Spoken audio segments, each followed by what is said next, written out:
নড়াইলের পঙ্কবিলায় লিচুর ব্যাপক আবাদ হয়েছে। ভরা মৌসুমের ফসল তোলায় ব্যস্ত কৃষক।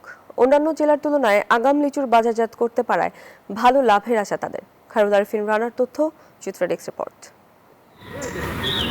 গাছে গাছে ঝুলছে লাল টকটকে লিচু।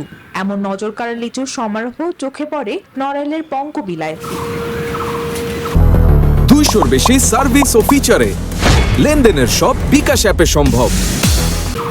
পঙ্কবিলায় আবাদ ভালো হওয়ায় কৃষকরা এখানকার বাগান কিনেও করছেন লিচুর আবাদ। এই বাগান থেকে আমার বাবার হাতের তৈরি করা চারা নিয়ে অনেকেই এখন বাণিজ্যিকভাবে তারা বাগান তৈরি করেছে। পাকা, খুব সাইজও বড়, মিষ্টি হয়েছে খুব। আমাদের দেশি লিচু সর্বপ্রথম সবার আগে ওঠে। রাসায়নিক মুক্ত আগাম দেশি জাতের লিচু চাষ করে ব্যাপক সাফল্য পেয়েছেন এখানকার কৃষক।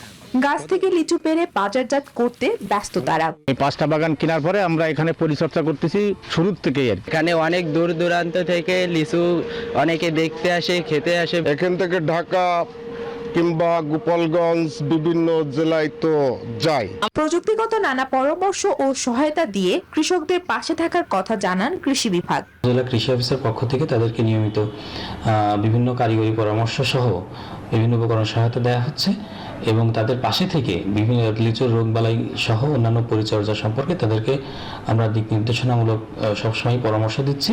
দেশি জাত ছাড়াও এখানে মুজাফফরপুরি, বেদানা, বোম্বাই, চায়না ট্রি সহ বিভিন্ন প্রজাতির লিচুর চাষ হচ্ছে।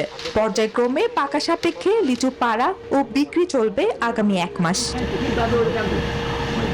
Desk report, news 24।